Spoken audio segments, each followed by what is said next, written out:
আজকের গল্প ছেলের যুক্তি বনাম বাবার কপাল। খুব মজাদার একটি হাসির গল্প। একদিন রাতের বেলা সুমিতদের বাড়ি থেকে চিৎকার আর কান্নার শব্দ শোনা যাচ্ছে। সুমিতের মা রেগে আগুন হয়ে ছেলেকে পিটিয়েই যাচ্ছে। বাচ্চার কান্না শুনে সুমিতের বাবা হন্তদন্ত হয়ে দৌড়ে এলেন ঘরে।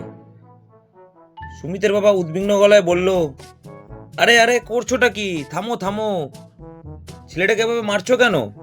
ও কি এমন অপরাধ করেছে যে তুমিও কি এমনভাবে মারছো?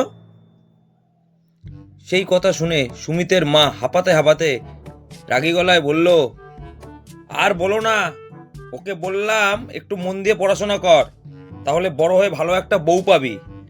আর ও কি না পড়াশোনা ছেড়ে দিয়ে আমার সঙ্গে তর্ক করছে। এই কথা শুনে বাবা অবাক হয়ে বলল, তার তর্ক করে ও কি বলছে শুনি? তখন মা আরো জোরে চিৎকার করে বলল, ও বলছে বাবা তো অনেক পড়াশোনা করেছিল, কিন্তু তাতে কি লাভ হয়েছে? শেষমেশ তো তোমাকেই বউ হিসেবে পেয়েছে।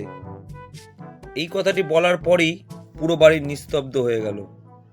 তারপর বাবা একটু সময় নিয়ে বিড়বিড় করে বলল,